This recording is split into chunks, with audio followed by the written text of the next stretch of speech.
Today, we're reacting to the mixed reviews for the new Elden Ring multiplayer game Nightreign. The CEO for the upcoming game MindsEye is calling out a surprising conspiracy, and EA just canceled the Black Panther video game. But what do the developers have to say? Stick around to find out. Welcome, friends, to this week's episode of Good Playing With You, your weekly gaming news roundup. I'm Dan Whitehill, and as always, I'm joined by my reliable regiment of Matts, Matt Lord. Hey, how's it going? And Matthew Maulding. Hey now. Before we hit the headlines, two quick notes. One, next week our schedule is about to be a bit different. I'm super pumped to say that we'll be getting our hands on the new Switch 2. So rather than our normal Friday show, we'll be doing a live stream of Mario Kart World next Friday night, June 6th at 8 p.m. right here. The Pacific, that is.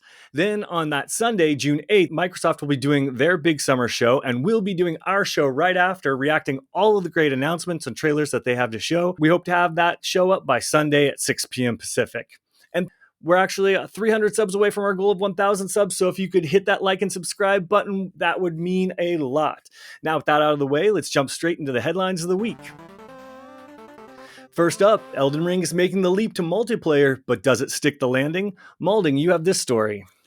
Yeah, boys, I have another review roundup for you today. This time we're talking Elden Ring Nightreign, which is out today. Reviews for the game started coming in a few days ago, and as of yesterday, it's sitting at an 80 on OpenCritic and a 77 on Metacritic after 74 reviews, placing it in the generally favorable category. And here's what some of the critics are saying.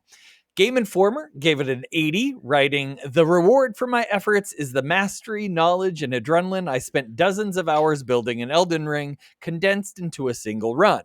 And every success is as visceral and glorious as the last. The adrenaline and dopamine of a great Elden Ring session are present throughout Nightreign, and it's exciting to know you're theoretically just 45 minutes away from experiencing those feelings again." IGN gives it a 70, saying, staying true to form, stating, "When Elden Ring Nightreign is played exactly as it was designed to be played, it's one of the finest examples of a 3-player co-op game around. But a lack of crossplay, duo matchmaking, and built-in communication tools makes it hard to create the conditions needed to have this kind of experience unless you're bringing 2 real-life friends on every run. And if you want to just play by yourself, I can't recommend it because of the poor solo mode balancing."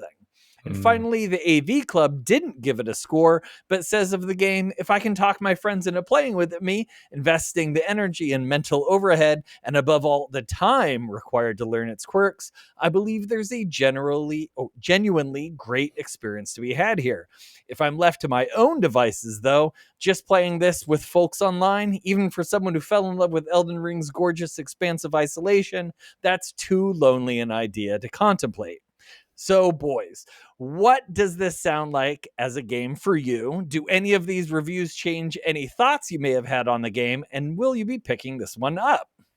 This one, I got to draw the line somewhere with these FromSoft games. I can't Right? keep buying them. You can't buy every one of them. And let's just say they made it easy for me Yeah. to skip this one.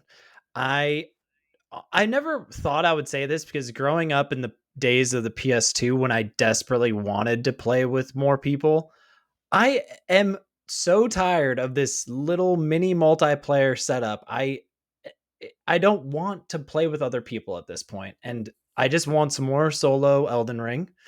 And I guess that was too much to ask because they gave us the Fortnite edition of Elden Ring, and I know we kind of had said that, and we just don't need a true multiplayer Elden Ring like they have just given us.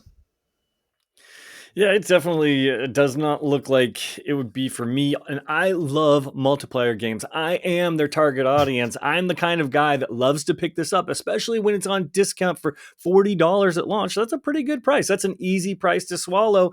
That should be like day one for me. And unfortunately it's not. I think for me, it's all of the problems that you listed with it, Maulding, where it's no crossplay and the communication.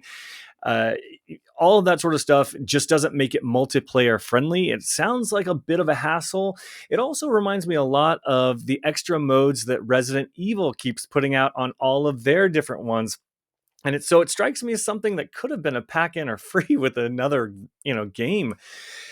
So all that having said, it's definitely not a day one. I could be talked into picking it up for maybe $5, but most likely, it'll be a Game Pass or something like that for me. I don't see this one really doing much for them, and it's not for me.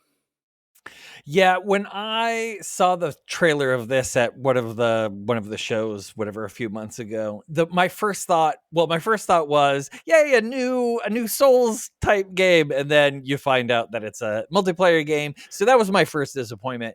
And then knowing how difficult it is in Elden Ring, in any of the Dark Souls games, to actually play with someone that you know, to like get that one friend in the game with you, and how difficult that is, I really didn't have or expect or have high hopes for what this was going to be, and these reviews just kind of confirm my unfortunate suspicions on it, that it just sounds like they weren't able to land that multiplayer aspect of it, which is the whole game. So your first problem is finding friends that also want to play it. I mean, I have to find friends in general anyway, so let alone finding friends to play the game. And then having them be good at it, because it sounds like it's a pretty difficult game, and you have to invest a lot of time into it to really get the nuances of it, and to be good at it. So it just sounds like too many hurdles. Love that price point, if you though. made me buy it, I would fully expect you to carry my ass through it, by the way. Just putting out there. I mean, I don't know. I don't know that I'm good enough to do any of it. I just don't want to. I don't know. I just don't want to play it. It doesn't have me. And Yeah. that's my biggest. I mean, you guys, I'm sure, watch some of those, like the beta tests and the runs. Yeah. And the whole time I was just thinking, who is this game for? Like, is it for a hardcore multiplayer player, or just a single player person who wants to play with other people? I could not tell what this game was for. Is it just a quick money grab? They knew they could get, I'm sure they could still sell a bunch. Like I did see the Steam numbers were super high, even after like a few hours on Steam and release. So I don't know. This one just really is not, just not ticking the boxes for me. I need something else. Well, we'll definitely have to keep an eye on it and see how it looks. I'll, check out the streams and see where it goes from here. Maybe they'll add to it. Maybe they'll fix some of the things. Who knows? Could have a long life. Thank you for that price point. I want to. Anybody from that team is like, that's Amen. A great price point, and we appreciate it. Seriously. Agreed. And then speaking of games that have a little bit lower price point than usual at $60, but are not well known, and I'm not exactly sure, we've got MindsEye. But before that, real quickly, Maulding, you had a word. Yeah, so today, this week's episode is brought to you by our friends at Instant Riot. Instant Riot is a new clothing brand focused on gamers, pop culture enthusiasts, and everyone in between. Head on over to instantriot.com, check out their exclusive Good Playing With You merch, and their latest Clear Obscure Expedition 33 inspired shirt, which I'm wearing. Really cool shirt. You can see us on YouTube right there. Maybe I'll post it on socials too.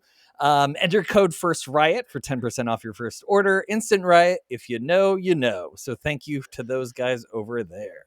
Awesome. Thank you for that. Now, Lord, I want to talk MindsEye, because this, in all intents and purposes, should be a really big game. It's got some former people from GTA. It sounds kind of interesting, but it's got kind of a confusing history and story behind it. So tell us all the things. Right. So this game comes out June 10th. Just to clear that one up, it is like right around the corner.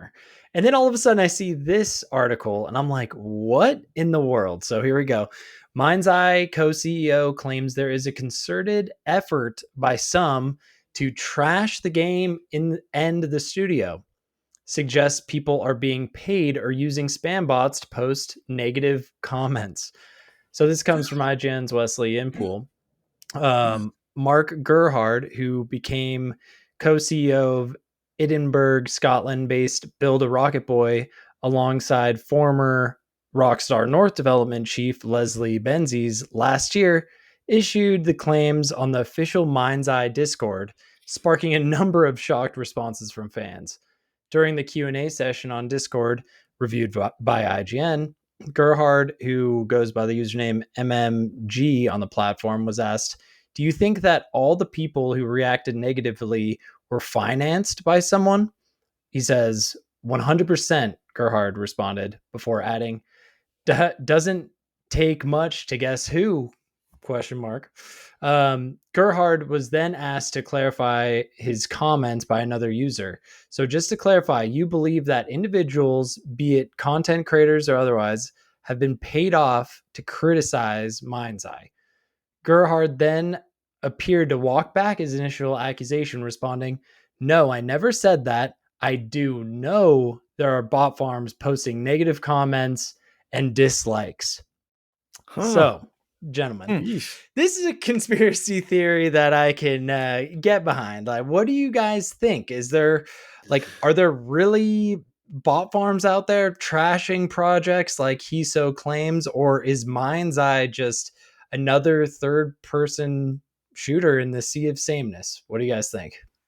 Who does he think is paying them off to do this? Yeah, that is what I wanted to know. He said, like, it doesn't, you like know, does he think it's like Take-Two? Like, what is that, I don't know anything about MindsEye. Is it like a GTA I sort think of it thing? Okay, might be. let me tell you about the MindsEye Yes. real quickly. Okay. Though. Just let me give you some backstory here. Here's the story behind this game, and I brought it up one time before on the pod. It's essentially what you guys have seen. It was Project Everywhere. It was announced maybe 2 or 3 years ago.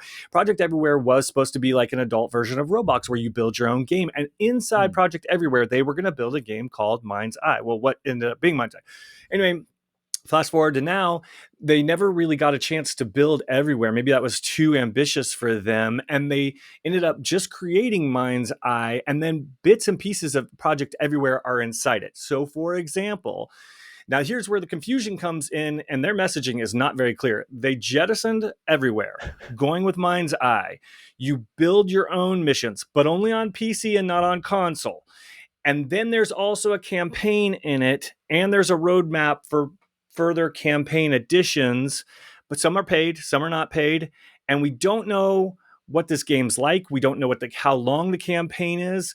We don't know a lot about this game. It is brand new, and there is nothing on it on social media about this. So if you're feeling confused about this, you're not the only one. And the reason I think this is a big deal is I think the graphics actually look pretty flashy. And I love an open world shooter that's GTA-like, where you're shooting people. And it comes from Leslie Benzies from Rockstar. So there's a pedigree behind this thing. I want to love it. I don't understand it. So that's the backstory, essentially. So sorry, Maulding, to cut you off, but like if you... No, I still feel like I don't know anything about it, even after that explanation. So we're all good. No, okay. I read like I read that entire article. There was another article kind of going in depth into that, and I literally could not understand it. I was like, I don't think I'm getting this. So like, imagine not being a video game person and trying to understand what they're trying to put out to the public. Yes. Wow. Imagine that going over somebody's head. So easily, and we're like super nerd pros, and we are like, what's the product here? We don't understand. Truly do not understand. And out of nowhere, the biggest news you hear of the game is the co-CEO saying, we're being attacked online by like some corporate espionage folks. Like, there's bot farms. Like, I know we're getting I guess he would be talking about Rockstar. I'm thinking that is maybe there's bad blood, and that's what he's alluding to. Because I did want to see. He's like, you would know, wink. And so I was just like, okay, it must be a Rockstar situation. But bingo, I mean, I think you're right. That's what he was alluding to. I think we're under 2 weeks away from this game's release. I haven't seen one bit of like advertising or anything. Have you guys? We're doing more advertising for it than I've ever seen for it. I have a conspiracy theory on the conspiracy theory. That CEO is paying off people to dunk on his own game so that people like us talk about it, and he gets free publicity. Wow. See, that is the type of multi-layered conspiracy theories that's 3D chess right there. I'm signing up for. And that's why we needed to talk about this. I mean, the paranoia, though, at the same time, maybe it's just maybe people are just criticizing the game because it doesn't look very good. I mean, I watched some footage of it. I think it looks great. I want to love it. I want to love it. Yes. Oh, it's got a dude who drives a car in an open city and shoots people, and it's really fast and flashy and beautiful.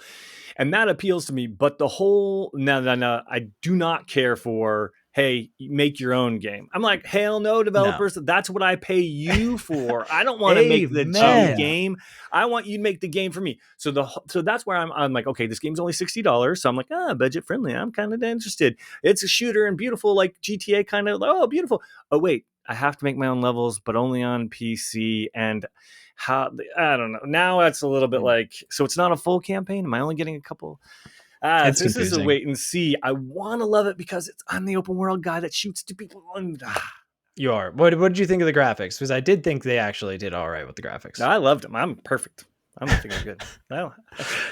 I want something that's GTA-esque, and this totally is. It's got that DNA vibes, but what they're going for, I don't think is what I'm interested in. I got big Watchdog vibes. Yeah. You could hack the drone, and it becomes your bird, like Assassin's Creed, and you can mark dudes. So that was cool. Yeah, I like it. Yeah. Mm-hmm. So we'll have to see. I mean, I can't wait to see what happens after the game release. I'm sure this won't be the end of this saga. I agree. I think that's an interesting conspiracy. I think it's a little far-fetched, but this is a game I want to love, so I'm going to keep an eye on it, and I'll keep you guys posted on it. If I actually know you like bad games, so maybe this is right up your alley.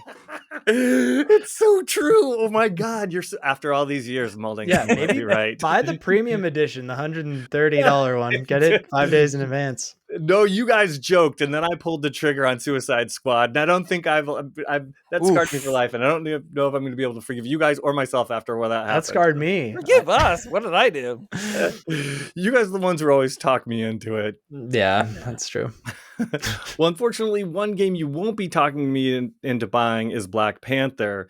RIP, that game is no longer coming to us as EA has done some significant layoffs around that. They're canceling the game and the studio that was making it. Basically, long and short of it, Electronic Arts has canceled the upcoming Black Panther game and is shutting down Cliffhanger Games. The decision is part of a broader effort to focus on EA's key growth areas. That's what they said, according to the EA Entertainment Laura Millet. Alongside this, EA is also laying off additional staff across its mobile and central teams, though less than 300 people are expected to be affected. EA says it will try and place impacted employees in new roles within the company. But don't they all kind of say that? Going forward, EA will focus on core franchises like Battlefield, The Sims, Skate, and Apex Legends, while continuing to invest on the Iron Man game and the new Star Wars Jedi title. IGN's Wesley Yinpool also followed up this news with an article entitled EA Developers Wave Goodbye to Ambitious and Special Black Panther Game. He quoted some as saying it took them by surprise, which is always awful to hear, and they felt they had a dream team. He also quoted Carla Ortiz, who said, I was part of this incredible crew. We were working on such an amazing and stunning game. Detailed, rich, beautiful. It breaks my heart that the world won't get a chance to see it. She continued, every dev there wanted so badly to release this game. It was beautiful and such great care was given. We were so excited to show the world. It was truly special. All I can say is that we had something phenomenal.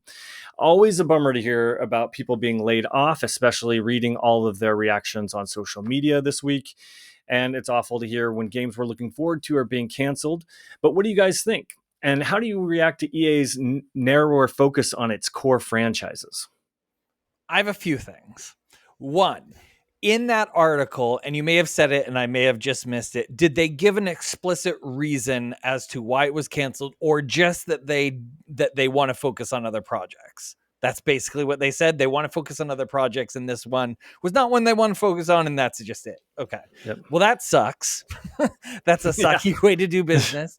Two, I do feel like every week we're saying EA lays off more employees, so at some point they're just not going to have any employees left. I don't know how they're maintaining any business whatsoever. So that's two.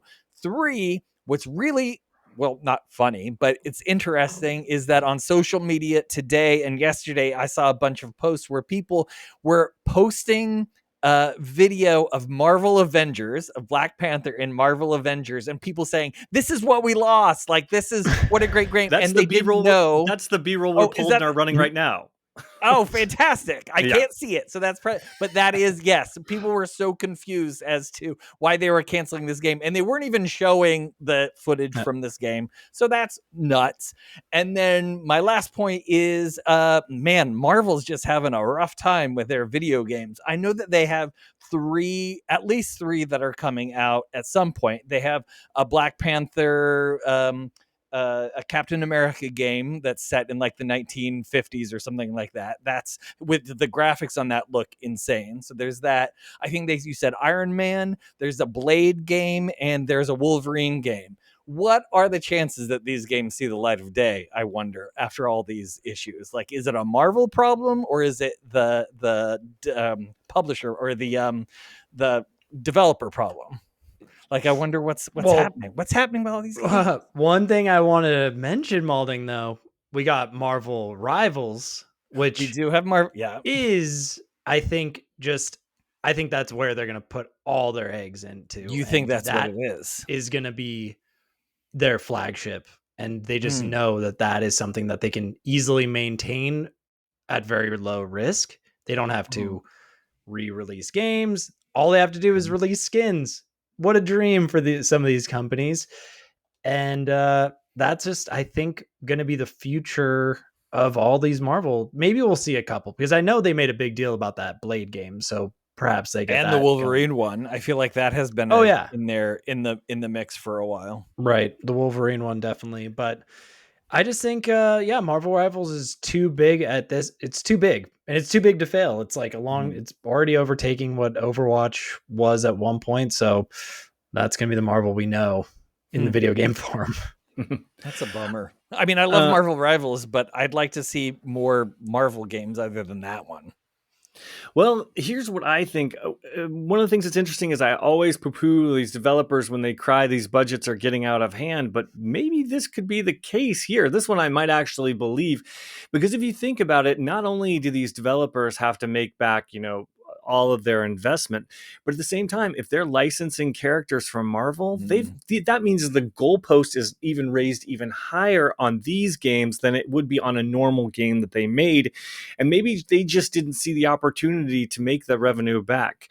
I mean, look at, like, wasn't Ubisoft that made the Star Wars game that recently didn't do very well, and now suddenly their whole Outlaws, exactly. Yeah. And suddenly their whole company is like, their Avatar didn't quite hit. Their, Star Wars didn't quite hit. Maybe video game companies are seeing softening in the IP, and the costs are too high, and it's making them a bit nervous, especially if they're not doing anything different in the space. I can't say because I don't know anything about the game, but I can think maybe the bar to success was too high now that you're using licensed characters. That's a great point. I hadn't even really thought about that. I mean, and I wonder how large of a slice of the pie do they have to give away to make that to actually recoup their money? It's probably huge. Yeah, it's probably a good portion of it, and maybe just the deal terms. Maybe they don't want to charge $80 and have all of us be like, $80. Yeah, for sure. Yeah. But then I looked at what they were saying with they want to focus on mobile and their core franchises, and I don't think their core franchises, I mean, it sounds like more of the same. I don't know what they're really doing there. I'm not sure. Skate's one of their main franchises? No. Yeah. That's interesting. Skate just got raked over the coals for being online only, and really? That game is going to just nosedive. So if they're putting they're banking on that game to come through, they're going to be in for a rude awakening. What is the other, I'm trying to think of other EA games that I look forward to these days. Like, off the top of your head, what do we have? I mean, it's going to be the Mass Effect game, right? That's the next one. And that one says that was unaffected, so that's going to continue. Yeah. I guess but then she had mentioned Battlefield, which has always been a little bit like, okay. And then The Sims, which is Call of Duty's stepbrother. Yeah, The Sims is getting its lunch eaten by a bunch of other life sims going on right now. Yeah. Apex Legends, definitely a strong game, but we often hear that they're not happy with the player count and what's going to happen on that one. So that just doesn't make me very confident in their roster, and I don't know. Yeah. No. I'm definitely not confident. It makes me nervous. Who are they going to go after next and shut her up? Not good. I mean, I I agree. would have played the shit out of a Black Panther game. So Yeah. that's disappointing. I agree. Well, speaking of games that we can look forward to, Dragon Quest are coming back, and Maulding has a preview for us. Yes, so I had the pleasure of getting invited to Square Enix offices last week to get a first-hand look at Dragon Quest 1 and 2 HD 2D remake. I had a fantastic time there. I got to spend about 20 minutes or so with each game.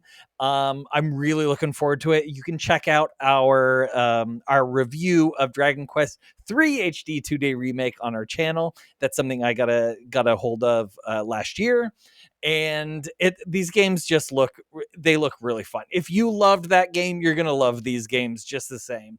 It's kind of confusing of how they released it. The third one is actually the first one chronologically of the trilogy. It's called the Erdrick trilogy. So that one you play in 3, and then it continues on in 1 and 2. In 1, you're actually playing a solo character, which was really interesting. It's very true to form of the remake of the game that they're remaking. I do kind of miss when I got to play it. I did kind of miss having some friends along to play with, but you're in luck because in the second one, you do have a whole roster of characters that tag along with you.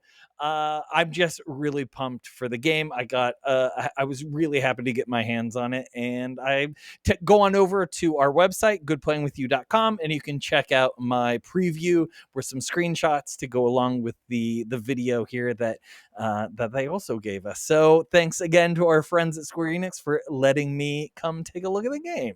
I don't think, Dan, I don't think this game is probably in your wheelhouse, but I think you, Lord, you got to play the third one, right? Yeah, I was like just about to pick it up, and then I got kind of sidetracked, but I am about to pick up the third one and give that a shot. And then awesome.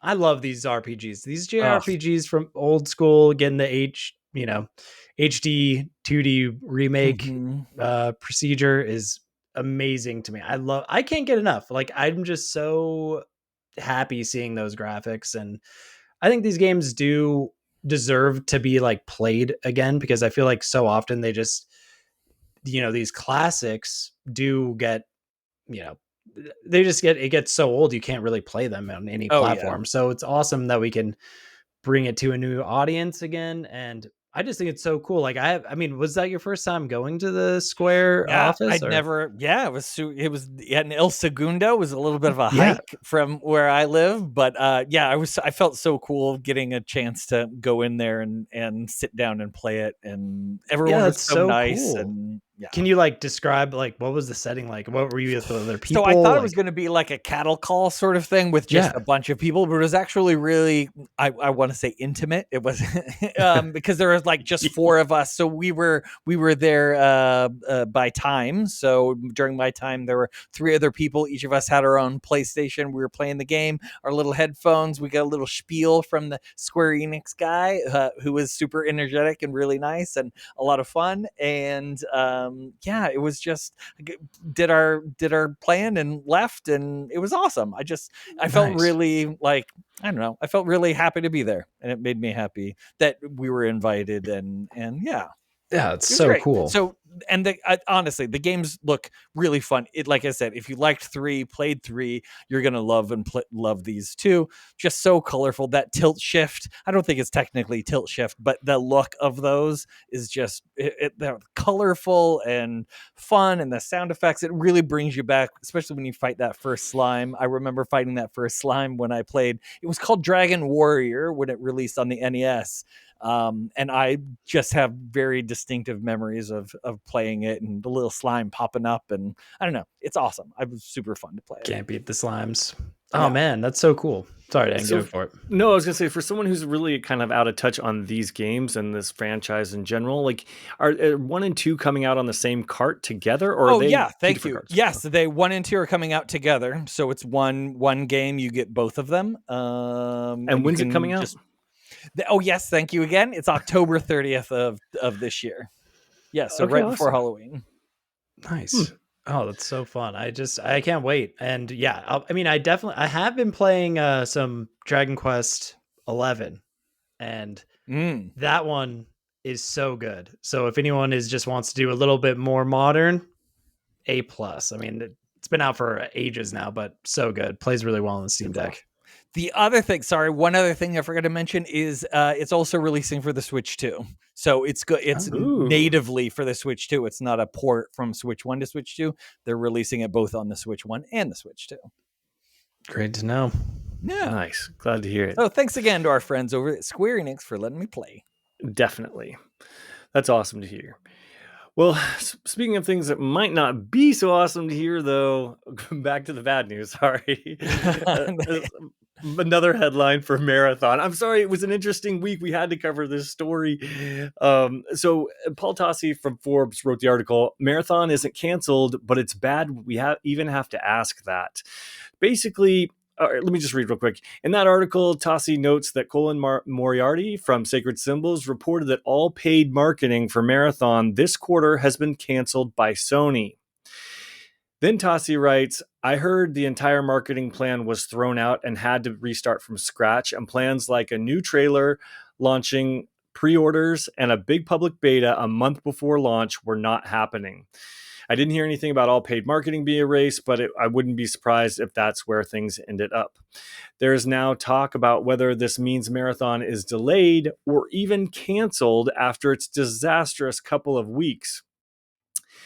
Tassi goes on to write and say, delayed, I'm almost positive yes. Canceled, it's hard to see how that could happen, given that it would be Sony's second obscene live service blow up in a year.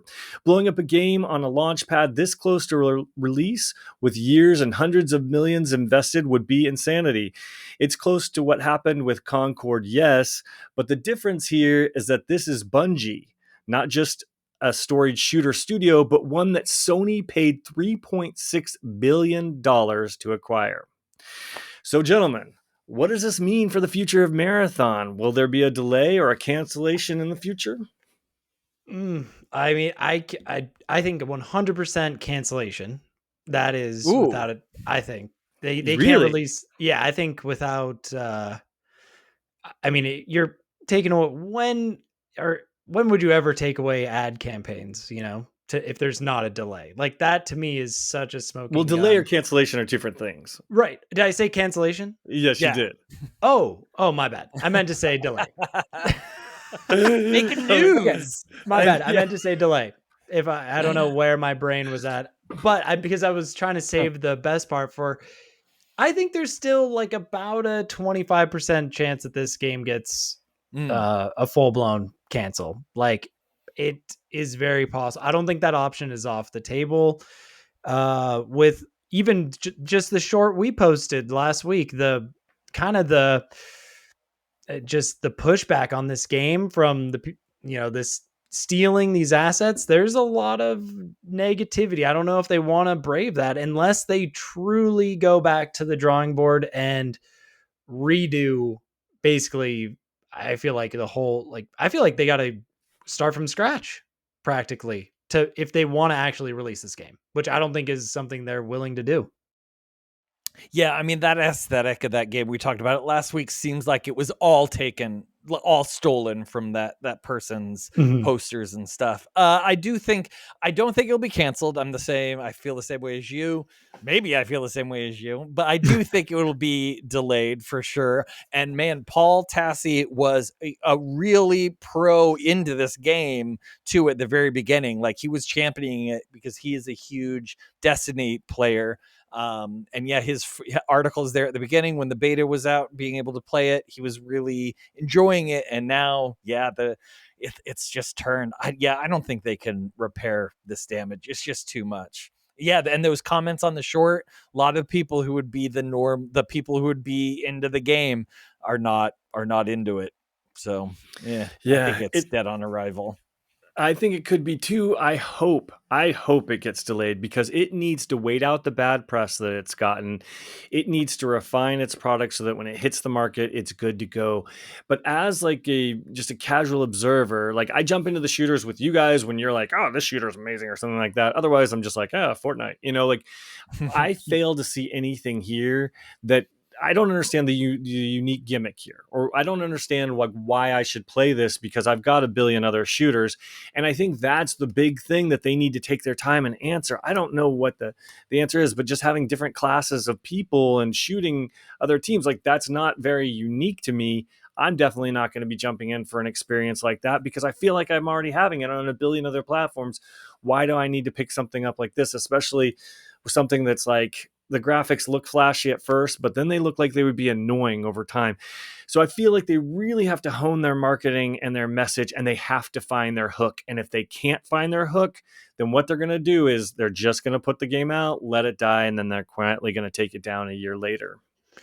I think you're right. I think that is like the third option that they're not talking about. Silently release it and then just let it, Let Yeah, give it let that it hens out mind's to eye treatment. pasture. Yeah. That no ads. Yeah, right. They need a good conspiracy for the mind's Yeah. eye. Like take that. Seriously, I think that's such a good point, Dan, what you said. Like, that is something that I think every game developer, that should be their, and if it's not already, that should be their initial question. Like, what is different about my game, and why are we trying to get people to play it other than making money? Like, And there's yeah. got to be a hook in there somewhere. And I can imagine that back in the day when they were cooking this game up, maybe an intern was like, "Hey, have you seen this Escape from Tarkov game? It's this extraction shooter. This is going to be the future of games." So this is, Yeah. and then all of a sudden, extraction shooters never. I don't think extraction shooters really have legs, unfortunately. And then they're going to come out with Marathon. It's already getting bad press. It's not looking any better. I agree. And when it comes to these multiplayer games, you can't have bad press. It's so hard to recover from that. I got to go back in terms of like a marketing playbook and say, I think personally, and correct me if I'm wrong, but the one I was most impressed by was Apex Legends. The way it did it, where I had never heard of this game, and then one day I turned on the internet, and they had coordinated all of the streamers and changed their icons to this orange thing, and all streamers were being paid. Now I knew they were being paid. That's fine. They were upfront about it, but all streamers were in on this new game that was about to come out that I couldn't play yet, and suddenly all of the big streamers were playing this thing, and it seemed everywhere. It was like almost like that's how you shadow drop a multiplayer game. It made it really exciting that even I wanted to play the Apex Legends, and they did it organically with people online. It seemed really like they were speaking to their direct audience, and I was like, oh wow, okay, that is how they're going to launch these types of games going forward. This is how every company's going to do it, and since then nobody else has. So I'm like, I would love a shadow drop for each multiplayer game. I think that is so true. Like, why let your game potentially build up like negativity towards it before its release? Let it just drop. If it's going to be a free to play, like, let it go. Like, and yeah. agreed, you might as well leverage all these streamers who have so much influence. Put them to your advantage. One of these days, I'd like to have that influence. Give me that influence. Yeah, we have to start streaming first. Yeah, seriously. Yeah, it's true. Mario Kart World, here we come. There we go. Yeah, we're gonna make it popular, even though it costs $80. Oh God. Hey, I didn't pay for it. I'm great. Yeah, I know, right? Oh, that's some toxic behavior from Nintendo. But hopefully we won't be seeing any toxic behavior from Sony or Sony players. Lord, you had this story for us. Yeah, this is an interesting one. So Sony wants to reduce toxic behavior in gaming. This comes from Game Rant's Charming Holiday. Love that name. Continuing to prioritize making gaming a safer and more welcoming environment for all players, Sony has registered a patent for a bad actor detection system that would help to reduce toxic behavior in online video games. The filing joins a string of patents by Sony that seek to lessen unhealthy interactions in multiplayer gaming and promote positive experiences between players. The system that would track how often a given user interacts with other players in a negative way such as inappropriate text or voice chat, grieving actions like repeated friendly fire against teammates, and more, and would compile this data to create a profile of said user. If the user's bad actor score exceeds a predetermined threshold, that player may face limited online capabilities until they show a change in activity. The system follows similar trends as other Sony online safety patents, with aims to develop more positive and healthy interactions in multiplayer video games. So, who's going to be the bad actor out of this bunch here? Out of us? Out of the us. three of us? Who's I going don't to know. be the bad I actor? think it might be Lord. Yeah. Honestly, No, I'm just joking. when I read this, I was like, man, I feel like I'm being attacked a little bit. So, what do you guys think? Do you think this will help, Man. or do you think this is a positive or a negative? Because I have thoughts, but what do you guys actually think? What do you make of it? I'm of mixed mind because I don't know how strict they are on it. For one, because me being in voice chat with my buddies, calling them names and Slurs. using foul Yeah. language and stuff. Right. That is one thing that is something that sometimes I do. But I will not do that to strangers. I would never say anything like that to a stranger. Right. So Like when you call that me an is a-hole, it's funny. So I'm fine with all of correct. that sort Exactly. of like yeah. But Yeah. I also know, being an openly gay guy, like I get called the F word sometimes by strangers. You see it in chat all the time. I know women are constantly being hounded if women are on chat or on voice chat, and they immediately sometimes get vitriol from other players. There's just a lot of toxicity there that you can't just ignore. So I need to see how it happens first before I could really judge if it is good or not. I don't know. Yeah. Something needs to be done though, because it's bad out there. I agree, but half the fun here and everything you said was amazing. This to me though reeks of AI, and I am a little bit concerned here because I love the trash talk. I love talking smack with my buddies and saying awful things because it's the weekend. I want to relax. It's funny to harass your friends.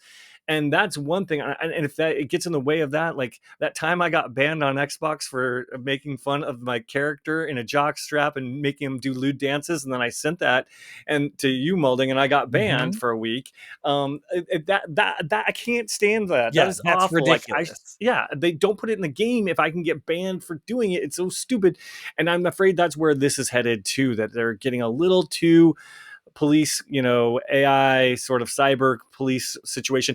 Last I heard, it was like you could send a voice clip, and report that. I don't want their constant monitoring of everything I'm doing. And if that's where this is headed, then oh man, I am out. I won't even play PlayStation if I can't trash talk my friends. Now, yes, does something need to be done? Are reported bad actions in games? I'm fine with that. But the second you listen to what I'm saying and I lose my privacy on there, and yes, before you yell at me in the comments, we never had privacy. I don't give a I have at least a reasonable illusion of a privacy that I can say anything right now. But when that goes, then I go. That's all. Yeah. And let's be real. Overwatch brings out the animal in me. So Ooh. when I'm like, I mean, I'm more just like snark, like definitely not like calling anybody names or doing anything. But like, Yeah. if you're playing, especially a competitive, you can I feel like some people could report you for something as simple as like telling your tank to switch to another hero. And it's like, Yeah. if all of a sudden that is like building a case against me and Sony, and they're like back there monitoring all this stuff, which is probably going to be done by AI. And then all of a sudden, before you know it, you can't log in to your account. That kind of stuff, I don't have much tolerance for, because I'm not super into the monitoring. I'm with you, Dan. Like I would love to, I have an idea of privacy, but anymore, it's just like, now they're just telling us, listen, we're in here, we're like getting this information. And in this case, it can be used for good, because Maulding, I'm 100% with you. I think there is so often times where it's such negative stuff directed right towards people. Yeah, And for sure. so I think it could just be skewed in a way where it's like, no, I was just kind of like playing intense multiplayer, playing ranked, and here I go. Yeah. I'm banned for however long. I do What like I the think is idea. sorry, go ahead. I was going to say the in-game actions can be reported. For example, Yes. we have a problem since the days of Left 4 Dead and Left 4 Dead 2 classic games, but someone in the safe room would come and said they would like just team kill everyone in there before you even got out there to kill the zombies. Same thing in Friday the 13th. You'd be driving a car or trying to get in a car to escape, and people would start running over you and escaping Jason and that sort of stuff. So there are bad actors, and that I'm cool with that. It's when you and like impede on my free speech that I freak out. Yeah. Yeah, if there's any sort of recording done in a party, when I'm in a party with my buddies, I do not think that should be recorded or put against me at all. In a public sphere, I absolutely think people should be held accountable. I think there's also, maybe I'd like to see something where those bad actors then can only play with other bad actors. Maybe that's where I'd like to see it go. Like, if you're a shitty person, you can only play with other shitty people that have that same whatever shit rank. Yeah, pit them against each other. Like, and one other yeah. thing I just wanted to add is like, do we really need to have Sony being the governor of all this? I think it should be game to game. Like, I think the game should be actually like how the community is like policed, I guess. Like, if that is how you should. Some games don't even take care of their servers or patch their bugs, and you want them to police us? I don't know about that. I mean, I just think that would be the better option, like, and less messy, because I think this could get messier than that that way. But we'll see. Yeah, definitely something. Until then, watch. I'm not playing with Lord. No, I'm just joking. I know, right? I'm just joking. I'm a bad actor, boys. You're gonna get us. You're gonna get us. I all love that term, reported. bad actor. It's honestly, it's funny. It is. Yeah. You're gonna get us all reported someday. Yeah, seriously. All right, moving on. It's time for our listener emails of the week. This time, if you want to suggest a topic, actually, feel free to hit us up at goodplayingwithyou@gmail.com. Just like Froggy Feet 07 did. He writes in and says, send us those feet pics, Froggy. yeah. Are they webbed? Are your toes webbed? Poor Froggy. He's going to be so weirded out by this. Sorry, bro. Sorry, anyway, he writes out, "Hi, team. As someone who just got an Xbox and is currently on summer break from school, what summertime games would you guys recommend?" That's a great question. Really great question. Maulding, why don't you kick us off? Yeah, I'll take it off. Immediately the first one I could think of is Jackbox Party, and we've talked about this game before. This is the ultimate party game, in my opinion. I would much rather play this. I mean, we're gonna play Mario Kart, which is super fun as well, but this game you can pretty much play anywhere. Girls love it. If you want to play with some ladies, they really get a kick out of this game. It's a great party game, hanging out with your buddies, doing fun jokes, not monitored, so you can say whatever you want. Maybe I don't know. Might be monitored. Yeah, that's a game you don't want to have governed. No, absolutely not. The games are just really fun, creative. Some of Murder Party's fantastic. Drawful, so much fun. A lot of, and just such a huge variety in these Jackbox Party games. You can't go wrong with these for this summer, and I highly recommend it. Yeah, my first pick would be Maneater, and this is one of the games I picked up on PlayStation Plus, like, honestly, a long time ago, and I honestly didn't play enough as I should, but this game just screams summer. Go to the beach, get guzzled up by a hungry shark. It's totally brutal, gory, everything you want it to be. People hail it as the best shark game out there. It is. It is, yeah. So this is one of those. Are there other shark games? I think there's like a Jaws. Oh, really? Yeah. And so this one I definitely would suggest if you want to get your shark on. This is a good summer game. Agreed. I love that one. Great pick. Also, reminiscent of summer and the beach, you've got to play Dead Island 2. I know that Maulding, you don't care for this game. Terrible game. but the zombie gore is fantastic, and their recreation of LA is even better. You get places like Beverly Hills and Bel Air, you get the beach, you get like a festival like Coachella and the DLC. It faithfully recreates some really iconic areas, and it's super fun because their gore system is on point, and you get to dismember disgusting zombies in LA. It's beautiful, it's fun, it's even better with a friend, and even better than that, it's on Game Pass right now. Nice. Also Go grab coming it. out on Game Pass, my second pick coming out in July is going to be Tony Hawk's Pro Skater 3 and 4, which I'm super pumped for these games. I love the Pro Skater games. I'm absolutely miserable and terrible at them, but I love playing them. And for me, I don't know why, maybe because I played them during a summer, but they just scream summertime game to me. It's always really sunny. Everyone's really cool looking and cute and wearing fun clothes. I don't know. Something about this game screams summer. I can't wait to get my hands on this game in July when it comes out. Well, that's such a good one. I honestly, yeah, the remake should be great. Yeah. My second pick, a little bit of a left field curveball for you folks, but BioShock 1. And I'm talking like the 360 version. Get that? You know, I'm just kidding. You can Not get the remaster. remaster. You can be the remaster. Yeah, you can get the remaster. But what does this have to do with summer? You got the ocean there. You go under. There's something about like just that kind of under Water. the sea.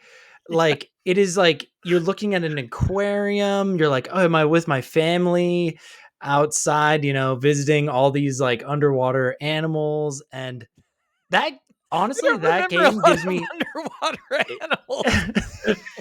These underwater animals that BioShock is giving is just, I don't know, maybe I think I could be with you on this one, Maulding. Maybe I did play this one over a summer or something. I think it has a lot to do with it. Like if you had a memorable summer playing these games, I think that might have it. It really could be, but still, all my points. There has to be some explanation for your pick. No, I think it's more just like the beach setting. I love that beach setting. I get that. And you know, you got the ocean, and there's something about the colors in that game. In the game, though, there's water. I mean, there's water, but in the middle like of the underwater, like submarine-ish. I'm getting summer vibes.